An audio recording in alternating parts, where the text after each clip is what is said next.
Back in 2020, I made a video about the droughts and wildfires in California and the labyrinthian controversies and conspiracy theories that surrounded it. You should watch it. It's a good video. I assume. I don't know. I don't watch my old videos. It gives me agita. But for those who don't want to go back, I'll do a quick recap.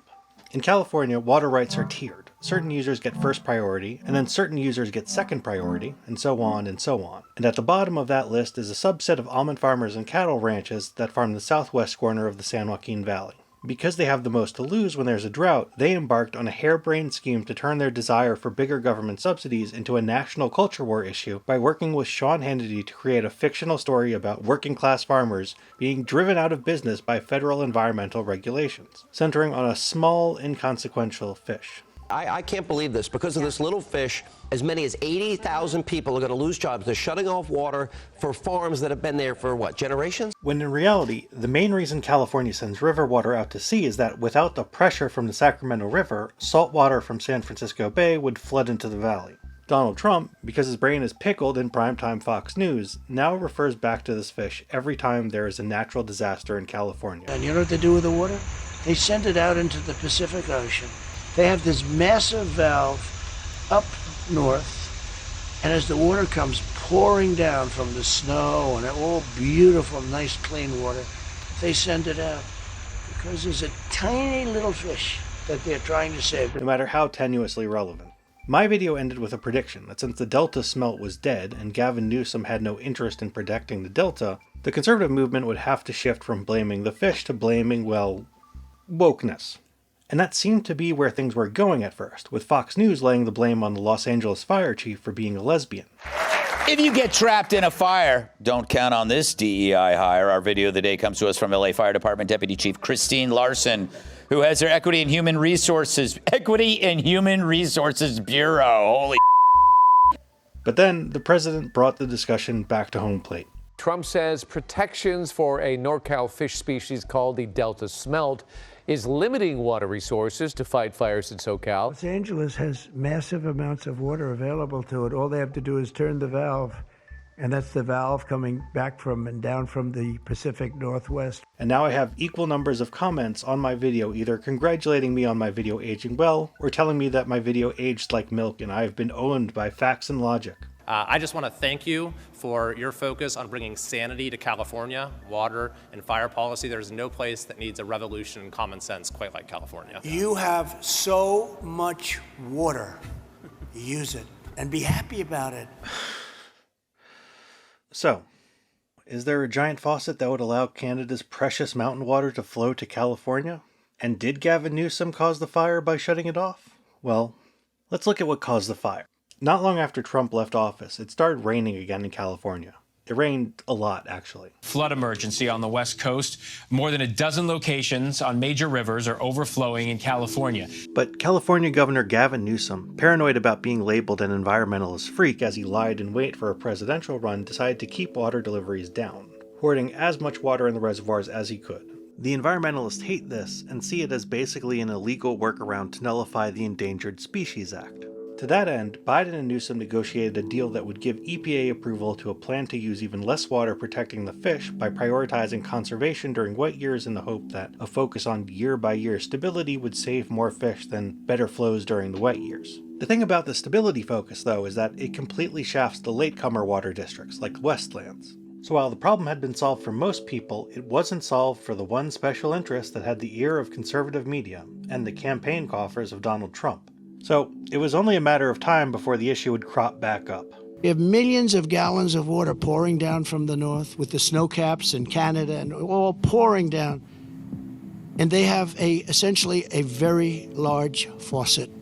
The Canada thing is new, though.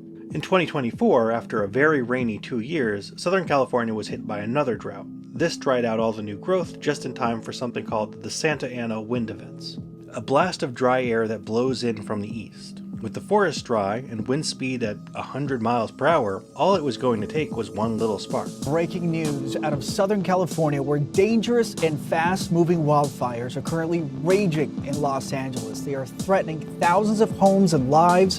The fire chief there says at least 30,000 people have been ordered to evacuate so far. 2.5 hours later, 10:30, this blaze began. That was an apartment building that we have watched Jesus! Whoa! Sorry, I nearly got hit by something there. There is very little you can do to effectively fight or prevent a fire in conditions like this. But people needed something to blame, and when so many fire trucks in Los Angeles tapped into the water lines at the same time that it caused the pumping system to fail, Trump and Fox News used it as an opportunity to trick people into thinking the problem was that Southern California had a general water shortage. And they could then jump back to the old narrative that water shortages are caused by the fish. The delta, and somehow connecting the delta smelt to this fire, which is inexcusable because it's inaccurate, also incomprehensible to anyone that understands water policy in the state. Notice how Gavin doesn't get into the details. Empty reservoirs, reservoirs not being built, budget cuts, lawsuits to save the smelt. All that's true. Well, that's one way to do it. Can't sue for libel if you don't speak in full sentences. Gavin destroyed dams and then bragged about it. This is bullshit. The river where California removed the dams, the Klamath River, is not connected to the state water system. The dams were hydroelectric, not for agricultural water storage. And as far as having enough water, well, look. This is Castaic Lake, the reservoir where California stores the water it pumps from the Central Valley to Southern California. You will notice it's full. It's also on fire, but that's a side issue, just ignore that for now. There's no environmental restrictions against pumping water from this lake into the cities. It's just too slow to make up for an acute water pressure failure. But maybe you saw this picture that went viral during the fire. An empty reservoir right next to the Pacific Palisades. Clearly wokeness is afoot here. This was supposed to be the water to put out the Palisades fire. This is the Santa Ynez Reservoir. It's the water supply basically for the Palisade. This reservoir holds 117 million gallons of water. I think it's worth noting first that this reservoir, the Santa Ynez Reservoir, is very small, like 2 days worth of the town's normal water supply. And it was closed for repairs, not for lack of water. There was a tear in the protective cover to keep out toxic algal blooms. Secondly, I think it's also worth looking at where exactly this reservoir is, and where this section of the Pacific Palisades is. Let's zoom out here. This is a 3-block annex, surrounded on all 4 sides by tinder. The second this forest lit up, Crater Lake didn't have enough water to save this town.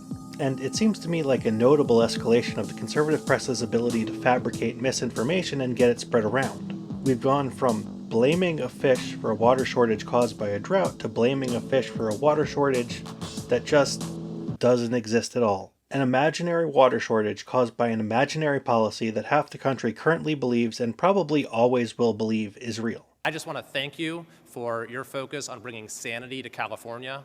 This is obviously a phenomenon that can't be explained without talking about media stratification. But in this converted railroad car, many of the customers we met simply feel the president is on the right track. He's getting rid of a lot of corruption. Have you seen any proof of corruption? Well, not me myself, but I can see it throughout the news on both sides. I think a big part of why we're seeing a big escalation of lies in politics is that increasingly people aren't encountering information that makes one side look bad at all. Politicians realize they have genuine impunity to lie about anything except nuclear war, the color of the sky, and of course, the stock market.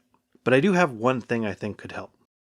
Allow me to introduce Ground News, and scan the QR code to learn more. Ground News is a website and app developed by former NASA engineer Harleen Carr to give readers an easy, data-driven way to read the news. Ground News collects articles from over 50,000 sources from around the world into one place, so you can compare how different outlets cover the same story.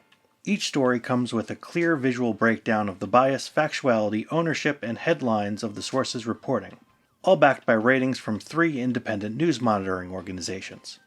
For instance, by comparing the headlines, you can see that the attempt to turn the empty Palisades mini reservoir into a story about all reservoirs in SoCal being empty started with a small story in the LA Times, which conservative media then ran with and added that the reservoir had 100 million gallons, with the hope that the big scary number would just overwhelm people into thinking it must have been the main water source for the city. For stories like this with one-sided coverage, there's the blind spot feed, which highlights other stories that are getting disproportionately covered by one side of the political spectrum. So, go to ground.news/sarcasmatron or click the link in the video description to subscribe today. If you sign up through my link, you'll get 40% off the Vantage plan, which is what I use to get unlimited access to all their features.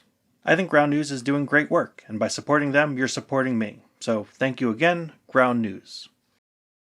But I suspect it's not just media stratification. This lie taps into a more primal need to feel like every bad thing is predictable and therefore preventable. But you can't control the weather. And it's in exploiting this quirk of human psychology that the water story suddenly gets weirder. Tonight, after the most tragic trial by fire Southern California has ever faced, now a new threat: the rain.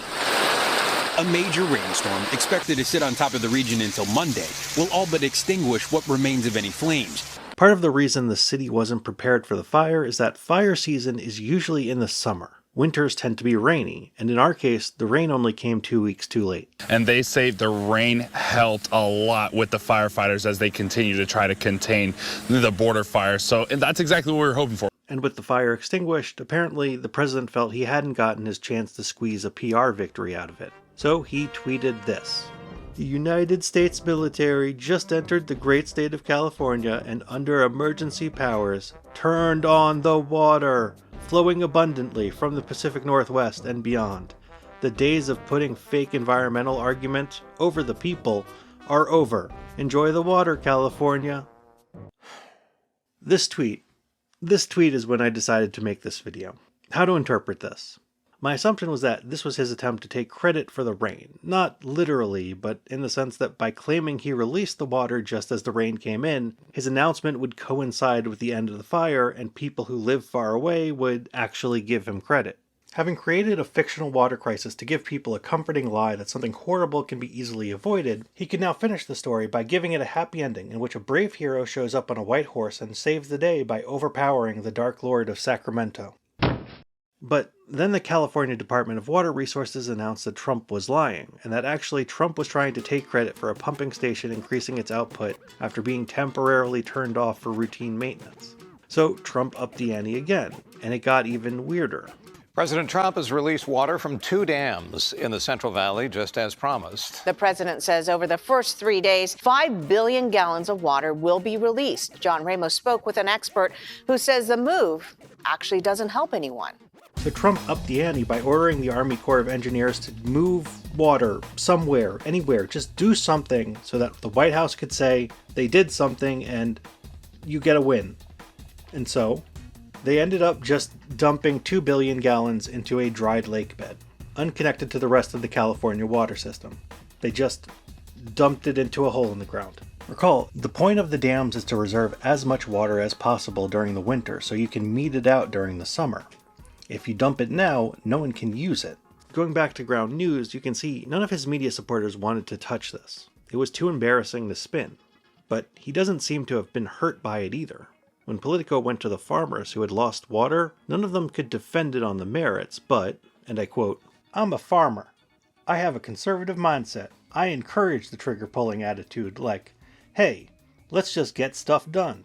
The beauty of being able to do politics this way, taking a scary, complicated problem, making up a fictional story where it turns out the solution is very simple, and there's just one bad guy you have to defeat to fix everything, then saying you fixed the problem without doing anything, and the entire time relying on the complete inability or unwillingness of the media to contradict your story, is that because voter perceptions are now completely unmoored from actual policy outcomes, you can just sell the real policy outcomes to the highest bidding special interest. But it comes with a cost. In order to win support for fictional problem solving, you have to create a big spectacle to draw people in. But creating a big spectacle requires either one of two things. You spend a lot of money, or you have to destroy something. So, Donald Trump dumped 2 billion gallons of water into the dirt in order to help sell the illusion that he had illegally used military force to reverse a policy that didn't exist, in order to solve a fake water crisis that he blamed for a fire that was already extinguished, in order to pump out a good news cycle to his supporters. And in doing so, he did the thing he accused California of doing. He wasted a bunch of water. I just want to thank you for your focus on bringing sanity to... And you might say, given everything else going on, is this really the most important issue? And I mean, as far as the water is concerned, no, it's not a big deal. He only destroyed about $2 million worth. But it exemplifies better than anything else Trump has done the real core crisis of our time. Whether it's the breakdown of the constitutional order, or the collapse of the international system, or all those babies Elon Musk infected with HIV. Or this. Because you're in no position to dictate that. Remember this. You're in no position to dictate what we're going to feel. All of those problems are downstream of the fact that, with no trusted mainstream media source, politicians are free to use spectacle to create and solve fictional crises to make themselves look powerful without actually having to solve anyone's problems. If people directly affected can't be convinced that the man doesn't know what he's doing when he dumps their most precious commodity into a hole in the ground when he very explicitly campaigned on doing the exact opposite, you can't solve the harder problems like getting people to care about democratic backsliding. And politicians will continue to have all the motive in the world to keep destroying things. I do have to give credit to the president for one thing, though. One problem in Central California is that deeper and deeper well drilling has sucked so much water out of the aquifer that the land has started sinking. The only way to prevent it from sinking even more is to recharge the groundwater by adding to it. In other words, you have to dump a bunch of water into a hole in the ground. So, while the president has hurt farmers, at least he helped the environment. And a special shout out to my patrons: Lori Savalainen, name redacted, Space Octopus, Arminius317, Headhunter 5440, Bobbert Ranu, Soviet Baguette, Oblio, Jade, Wojtek Yurka, Alejandro Reguera, Chris McGuire, Acting Lacking Actual, Victor F, Fleep der Wilde Valdi, Labeasy, Mauritius Marcius, Y'all Nusra Punk, JW in HD, Peyton Miller, Literally Bismarck, Konstantin Brilov, E, Neomatrixism, Still Want Wilkie, Happy Taffy, Turbo Encabulator, Chris Rubbert, Colin Herrera, Fuck the Cheneys Foundation, Aaron Polari, Carl Casper, Stinky Stan Enjoyer, Ian Fredenberg, Rusty, Rin Walker, Arthur Wiedemann, Politics Gaming, Yasin Atanasov, Contemptuous Optimism, The Business Goose, Panzercat, Time is Fleeting, The Internet's #1 Herbert Hoover stan, Murianu Andres, Lemming, N. Gladstein, Jordan Tile, Poseidon Bowie Torture, Benji Smith, Scurvy Kerr, Insane Vladimir, Aidan Wiley, Rowan Munt or his evil clone, Peter, Cody Rickman, Dutch Tom, Tiaz, Eric Patterson, Fabian Garden, Diocletian, Hadar Milner, Propylane, Mr. Lava Lava, Dracula, Partnior, Hopsan, Kian Hammer, Alex the Apologetic, that his name is too long, Bobby G, Bear River Vaquera, Archer's Bloody Mary, Laserpig, Ultra Black, Admiral A, Finn Bortle, Public Loser, Goblin Stack, Lumber Jacques Cousteau, Deadass Reagan, Arjun Von Dahlen, Professor Giraffenstein, Creation Scientist, Stylish Hobo, Calvin Garbitzik, Dirtlegerg, Ethan Jackson, Ian Woods, Robert Falla, Owen O'Neill, Sub Phoenix La La La, Daniel B, Dmitro Ponomarenko, Nick T, Arctic Sea, Travis Bennett Video, Pablo Gonzalez, Patrick Bender, ODST Shacks, Auto Expert, Uncomfy, Nathan C. Tupper, Revengeance Musical, Jake Streamer, Chop Macabre, Glenn Arrow, Jack Bragi, Christoph Kaczynski, Love Letters, Daniel Frey, Jennifer McCanno, Gary Oakes Girth, Matthias Hoop, Anthony Gincola, Friedrich Arndt, I. Ratman, Christopher DeClerc, Deadmoo 53, Alexi, Rosie the Cat, Vault Breaker, Tired and Emotional, Cop Creature Shop, Dr. Majalis, Texture, Jacob Thompson, Display GFX, Sarah the Cruxune, Chris Hanshu, Beyond, Derek, Gabriel Deards, Jerry Makovsky, 123456789, Peanut Supreme, John Miller, Yang Wei Feng, Game Warrior 010, Totally Useless, Dust Heartman, James Lynch, Crispy Bacon, Bernth, Aki665, Old Drippy, Ananas, Taboon, Zoo Beers, Watch the Anime Cat Planet Cuties, Null, Alan Wake, That's Good Broth, Arianai, Red Rex, Garpenlov, Armin Huneberg, Telex V, Carl Nyo, B. Quinn, Sir S, Sean Oscar, Fold Out Chair, Joel Gomez, Gabo Tsai, Scott Beckett, Zach Christensen, Jerome Rasky, Horse Course, Knowing Better, Nate Rice, Tedsville, Kimma, Spoderman, Aaron, Fogkiten, Jacob Lisi, Big Nove, Elia, Diana Banana, and last but not least, Kitten of the Yarn Persuasion.